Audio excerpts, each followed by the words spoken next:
Hey there, Dan here. Hope all is well. 2020 was an awfully strange year, uh, and this was kind of the first year that I took special care to document my boating season, kind of capture um, this strange year, uh, and kind of all those moments that I took to escape that. And I figured since everybody was kind of locked up in the house and, it's winter time and most of us in the boating realm are pouting in our winter hibernation, I figured I'd share my boating season with you folks. The best format for that, I guess, would be videos. And I have lots of footage. I have like 10 or 12 hours of footage. Um, I guess I'm going to edit that down into a series of videos. Um, I got no time frame on when that'll be done, but I'm just finally getting around to doing it. So, a few disclaimers here. Um, I get better telling the story as time goes on. So, uh, later in the boating season, i.e., not this video, uh, the story gets better. I think it's important to note that what you're seeing here in this video is only a fraction of, what actually goes into making this happen. So, I call it a pastime. I bet folks looking in call it an addiction. But I've kind of always been attracted to the water. So I have a few different watercraft. I have a kayak that I bought when I was in sixth grade.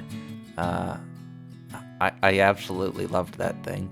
It's definitely neglected now, but I still enjoy going out on it from time to time. I have the red boat. Well, had the red boat. I'll explain later in the story, but I built this one when I was going in.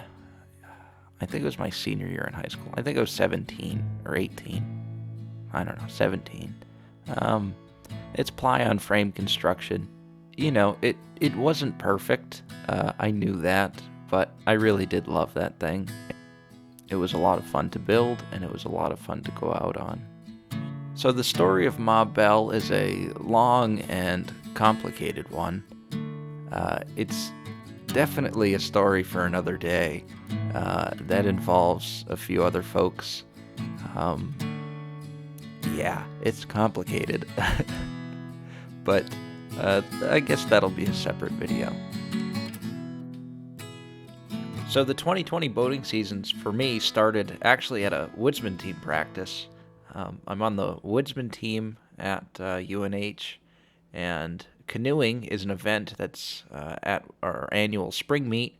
We were supposed to hold spring meet a few weeks after this point, um, but that didn't happen with COVID.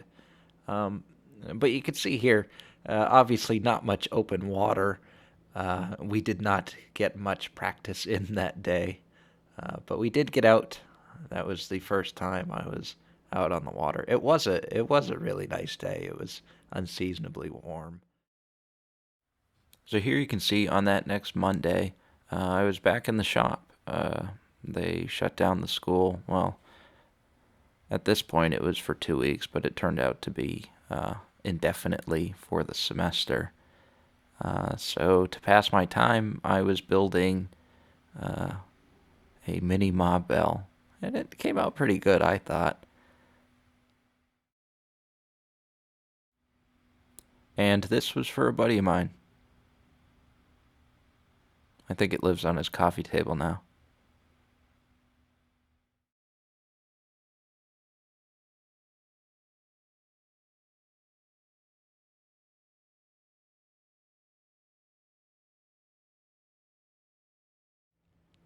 Eventually make it out to the water.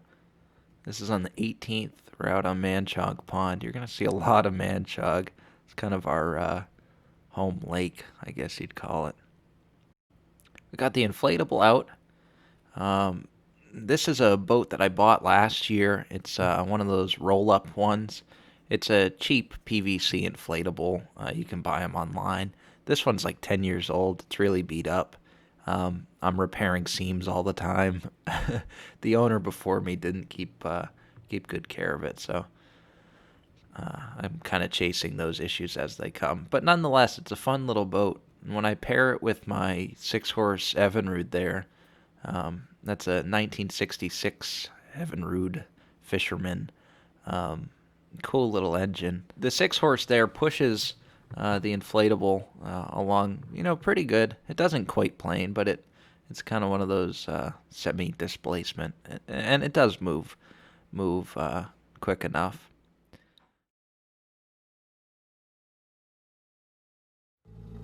The red boat finally gets to the water.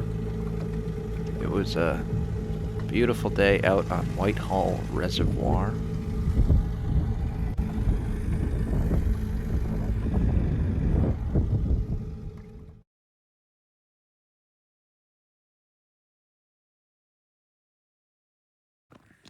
This is one of the last times that I get to go out on Red Boat. About halfway through the summer, during some freak rainstorm, and the boat was leaned up against the back of the garage, and I think it blew over, and it blew over on a stack of brush that was there, and a hole was put in the bottom of the boat. It messed up some of the structural framing, and prior to this, the boat was in rough shape. I definitely neglected some maintenance that needed to be done. So I just ended up cutting my losses, and I had to get rid of Red Boat. That's a story for another video, so I don't really touch on it in this video. There'll be a separate the history of Red Boat video coming later. But yeah, this footage here is kind of the only footage I have of Red Boat, so it's kind of special to me.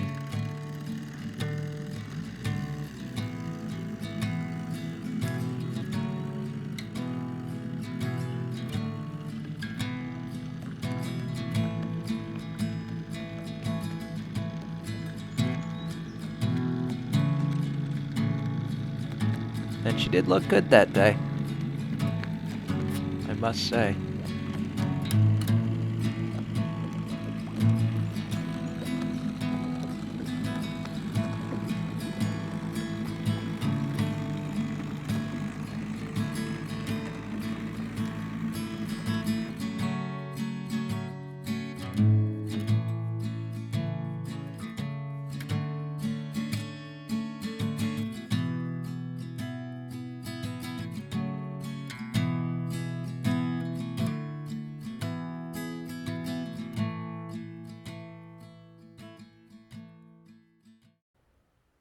I ended up installing these work lights on the back of my truck, and these really were for the sole purpose of lighting up a boat trailer for when I come back after dark. And when I first put these on, I posted these to Reddit to see what people thought of them, and a lot of folks said that the light would be blinding when I'm trying to bring the boat up on the trailer. And that really wasn't the case when I used them later in the year. The way the angle is on them, the boat ramp, it usually points down into the water, and it actually lights up the water quite nicely. Then it was eventually time to start working on the engine. I'm not going to go into too many details about the background of the boat. There'll be a separate video on that as well. But some of the work here was just that post-winter wake up, charge the batteries, fluids if needed, etc., etc.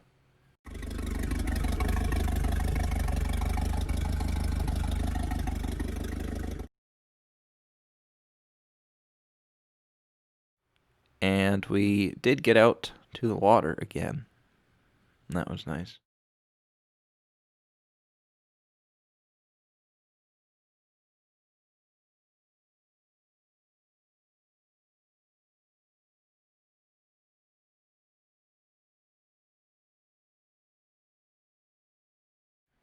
Then it was time to take a look at the cosmetics.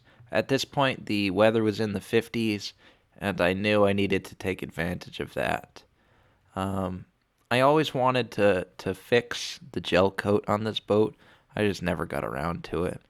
Um, I did finally get an orbital uh, polisher the winter before, so I had the tools now, and I really didn't have an excuse. So um, I started working on that. I started with a 400 grit, then a 1,000, then a 2,000, and then a polish.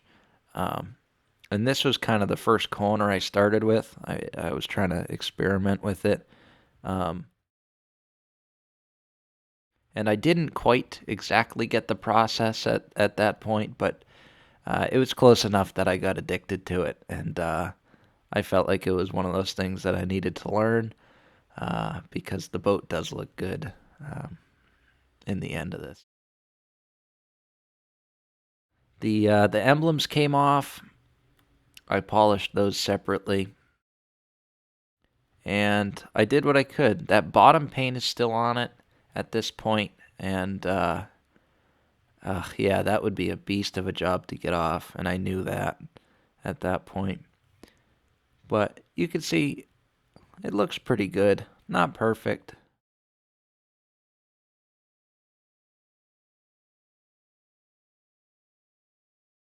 Here's another issue I'm working on in the background.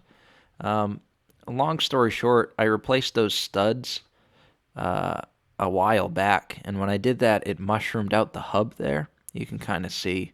Um, so the issue is when I go to bolt on the tire doesn't run true.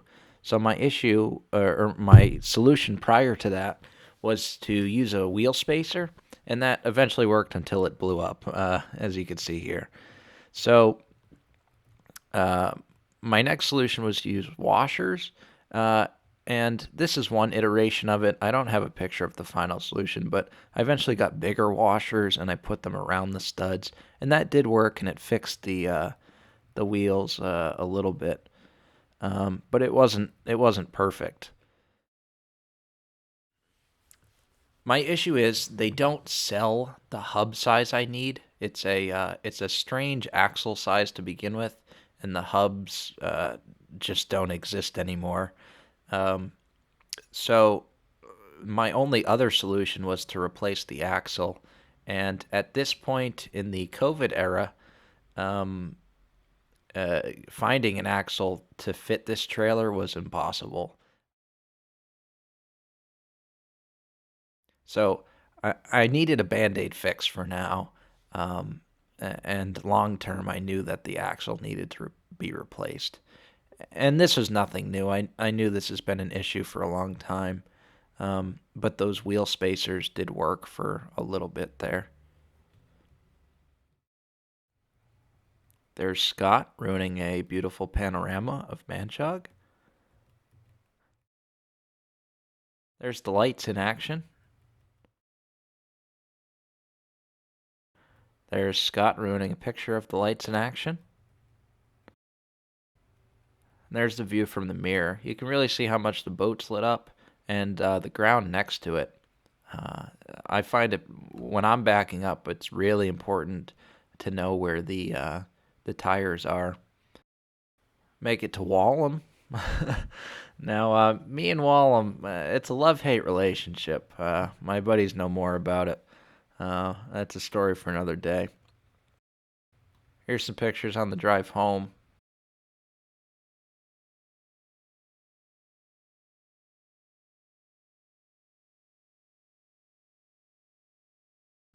Here you can really see the bottom paint.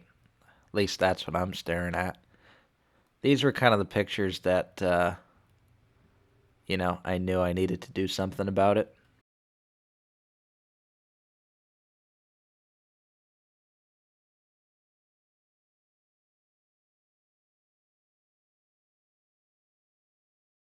Nonetheless, back to the lake. No time for that. Here's what a typical Saturday would look like. You meet the buddies at the lake, and we shove off and spend the day.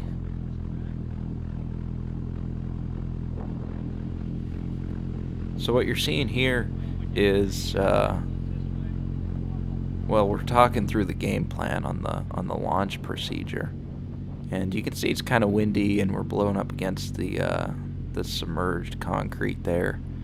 One thing that's kind of funny, my friend group knows that, you know, when we're at the ramp, we gotta be on our game, and we better be good at what we do. So,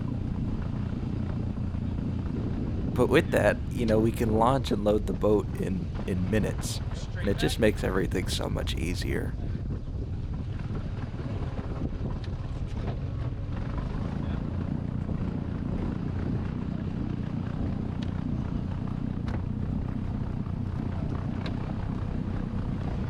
There you can see that submerged concrete in the water.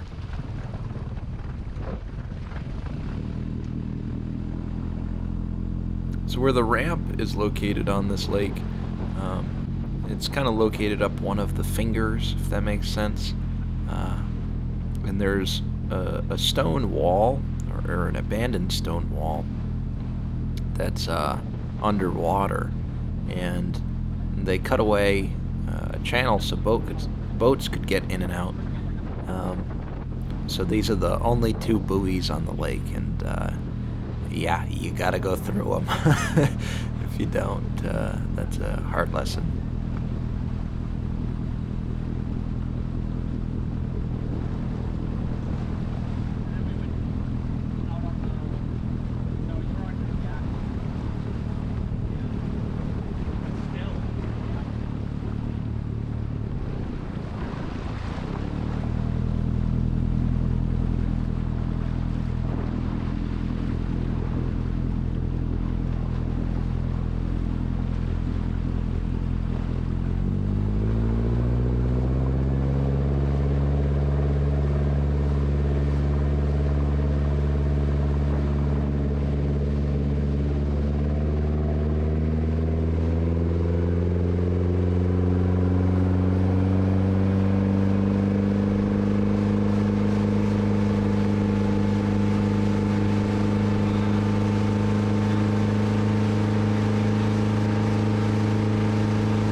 Now the boat's running good here. I wouldn't say 100%. This is still early in the season. I was still working on a few things. But, you know, running well enough to get out there. That's all that matters.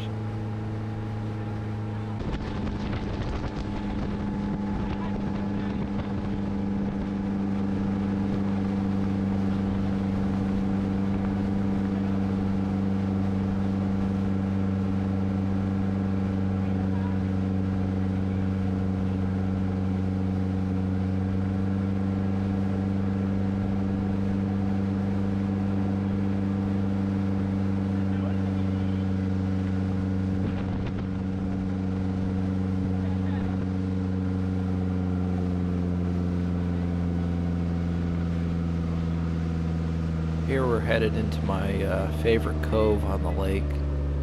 It's kind of the home turf, if you will. This is where we spend most of our afternoons.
Okay, this trick here, I don't know if you've ever seen it, but The one I just did? you can tie a cleat standing far away from it if you toss the rope correctly. Takes lots of years to perfect. And this is kind of some of the early wrist work that we're doing here, but later in the season this becomes silky smooth for most of us.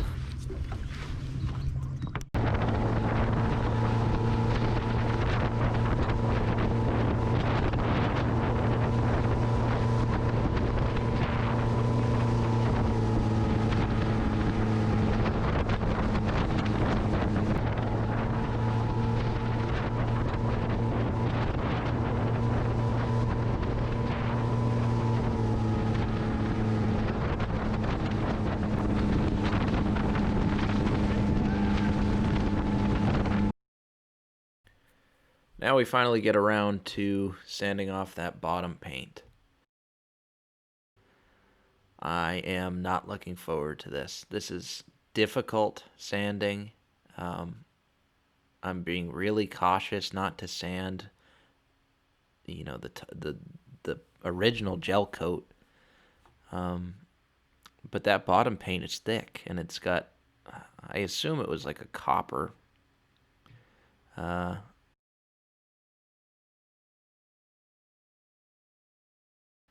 And I don't make it very far. You can see just that front section was done, and the lines all the way down. Kind of that bottom line was cleaned up, and it does look a lot better. But it was time to go to the lake at that point.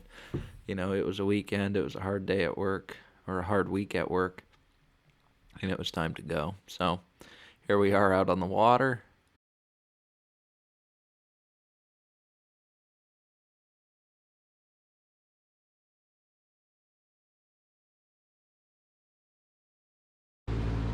Now at this point, the boat's running good, but there's still this weird issue that occurs from time to time. What would happen is the boat would fire at the dock, and it would run fine, and it would idle fine, and it was, pulling good vacuum, and the choke would shut off like it should. We would push off, we would cruise for a little bit, we'd get up on plane, we'd go for a lap or two around the lake, and it would run fine, it had power. We would come off of plane, and at lower idle, it would cough and sputter and struggle, and it would continually get worse at that the longer you ran it. You would shut it off, sit there for an hour or two, fire it back up, and it would run fine. Same thing, do a lap or two, and it would be back to sputtering, coughing. Yeah. So, I really didn't know what that was at the time. That was strange to me. So, I think in the early thoughts, it was either electrical or there was like a physical obstruction. Maybe in the exhaust, maybe the flappers got stuck, something. I've got not a clue.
Here you can see one of my solo retrievals of the boat. I solo the boat a lot, and even when I take folks out, I usually like to do this on my own. Um,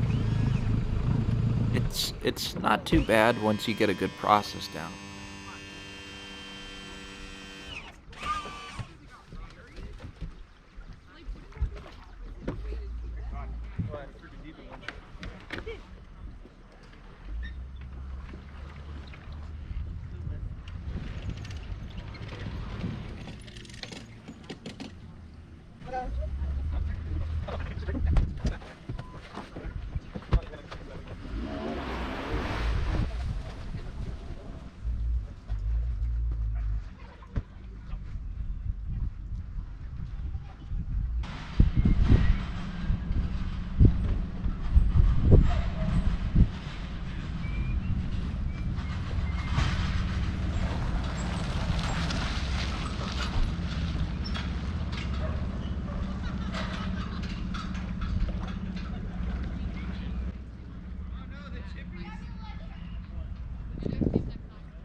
What I do is I'll push the boat off wherever I'm keeping it, and I'll try to angle the back end of the boat so that it aims for where it'll be on the trailer.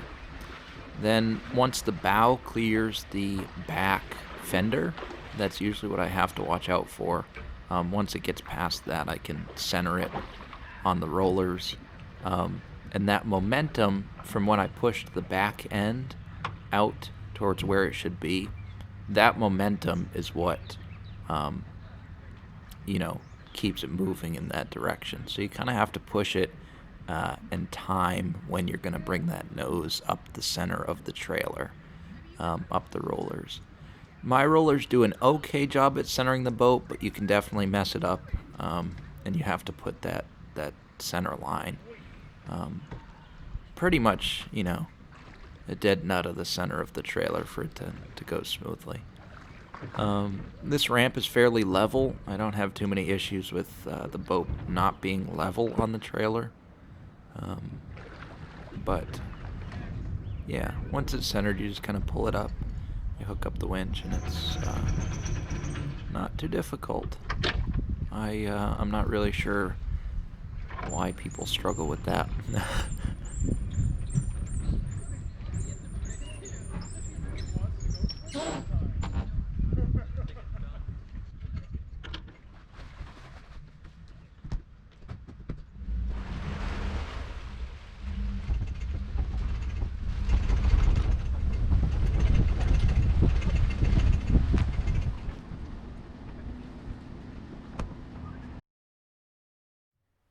Here we are out on Whitehall, and yeah, I stared at that sunset for way too long. That was a nice one.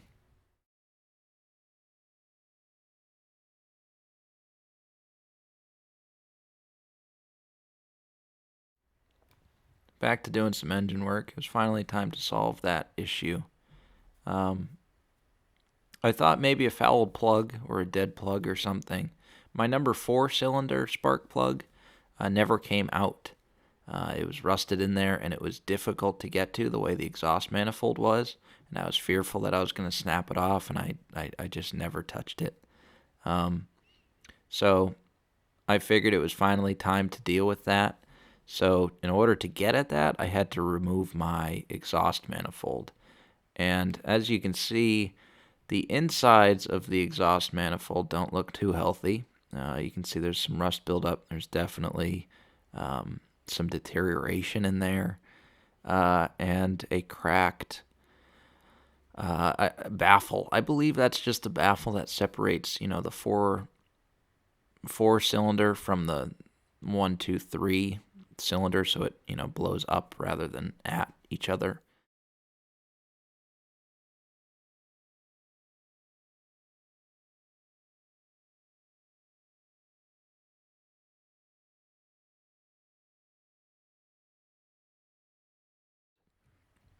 You can see the plugs that came out of it. Um, Nothing too spectacular here. They're definitely used spark plugs. Um, and they kind of don't tell me anything because they've been in here the entire time that I've had the boat, and before that, I've got not a clue. So, also during this, I needed to solve an oil leak issue that was occurring on this side of the engine. I thought it was this gasket. This is the oil cooler gasket. There's actually oil that flows through the intake manifold, and it's like a oil cooler assembly. So that gasket, and it was crushed when I took it apart. So that new gasket should help. I snapped a bolt, packing it back together, and yeah, it still leaks oil. I don't know where it's coming from, but I got not a clue. But this is my buddy John Sylvia's boat. You can see my buddy AJ there. We got the thing to run. It was a 80 something. It's got one of the classic 50s on it. Aluminum bass tracker. It was just kind of one of those fun little side projects that we did. You can see the lights work pretty well when you're cleaning up late night. This whole video right here is me trying to install new points on the engine here, but realizing that Doug Russell Marine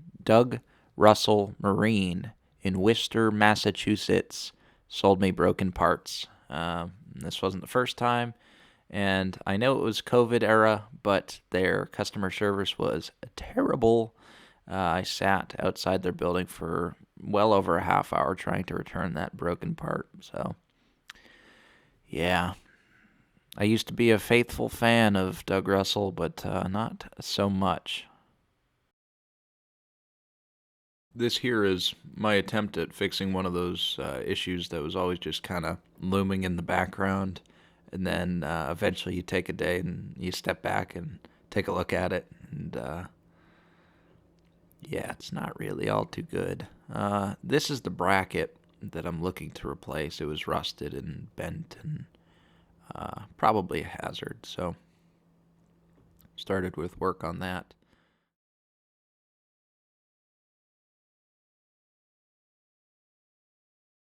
Uh, One thing that I laughed about was the jacking strategy for this fix, but I had confidence in it. It looks sketchy, but really, if this boat were to fall down, it would fall back on the trailer and it would maybe lose, a few inches of height. So I felt confident working under it. And that was the final setup that I went with. You could see the bracket out on the ground there. And that's what it looks like. There you can see the bent bracket, and you can see how much material has rusted away. So it was time to replace those. Here's the new brackets that I found online. I had to um, drill new holes for it up at the top. The holes were incorrect, but the brackets themselves were the same size. Here's that piece going back in.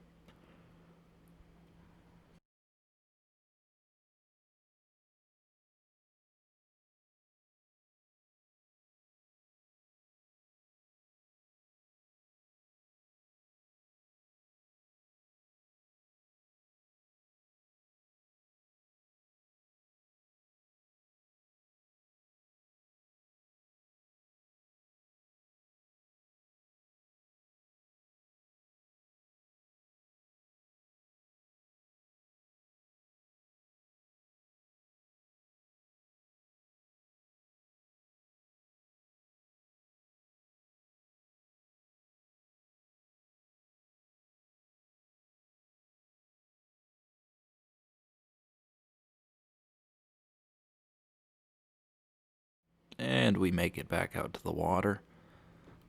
This was 4th of July weekend, so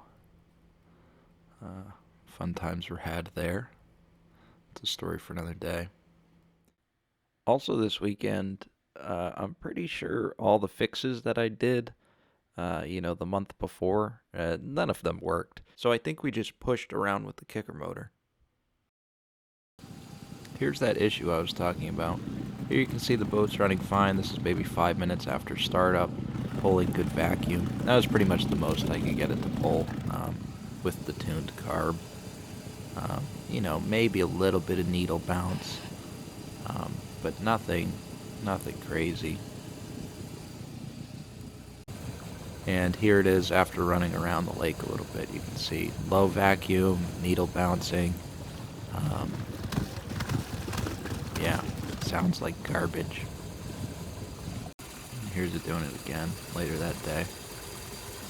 That was after I shut it off, waited a few hours, ran fine, and then finally made it back to the ramp and did this at the ramp. So, at this point in my summer, UNH confirmed that we were going back to in-person classes, but the way it was sounding, there wasn't going to be much that was going on outside of, classroom activities. Right, so meanwhile, I kind of always had this dream of taking my boat up to school. So I guess I figured this was kind of my opportunity to do it. The issue was I needed to iron out that mechanical issue. At that point, I still really didn't know what it was. I needed to fix a few cosmetic things, and I needed to make the trailer roadworthy to make the 100-something mile trek.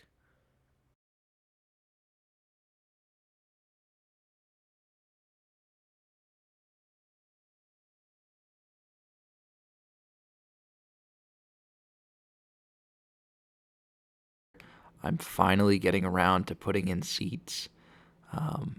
I've forced my buddies to sit on that plywood seat for 3 years now, and yeah, there's finally some proper seats. No pads. Everybody asks me why no pads. This is a work boat. You don't need those. Finally got around to finishing the rest of the sanding. And this was like the last day that I finished the sanding. I still had to polish it at that point. This repair here, this was a big one. To fix my tire wobble, I needed to find a replacement axle because they didn't sell those hubs that I needed, and it was just more cost effective for me to buy a new axle. So this is the video of that going in. That was one day after work. What's big about this repair is, my tire wobble issue kept me to below 40 mile an hour on the roads. So this was kind of the first time that I had the ability to, go on the highway and stuff like that. Yeah, so this repair was big in terms of the end goal. And there's that going in. I was going to do the springs while I was in here, but they really didn't need that to be done, so I didn't. So this is the 10th of August, and I finally got around to finishing up the polish job on the boat. And I was leaving in a few days, and it felt good. Things were put together, lights were working. It really felt like things were coming together.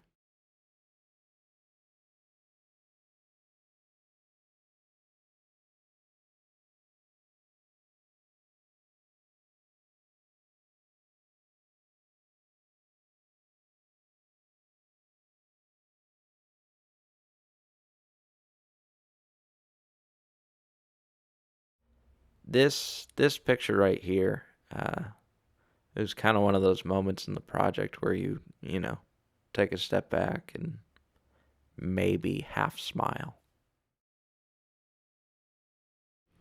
There was one final boat ride out on Manchog.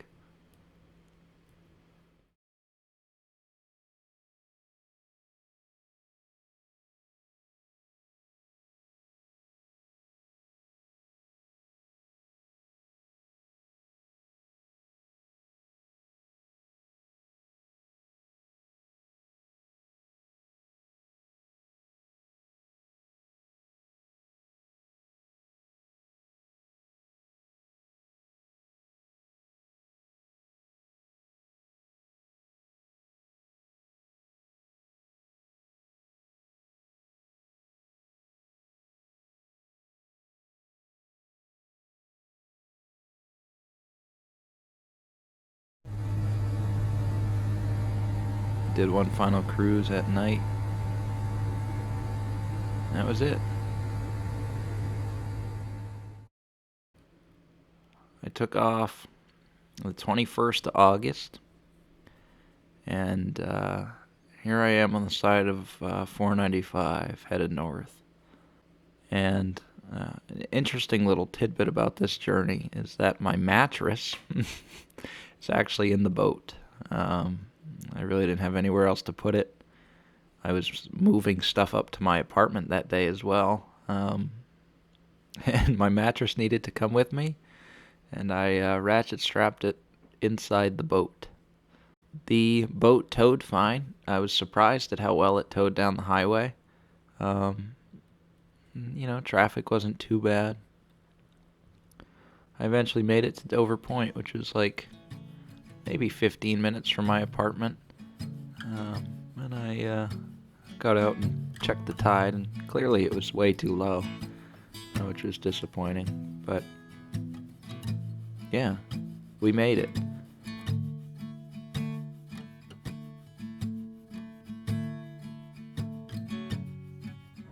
In the next video, we make it back to the water, but not Manchog.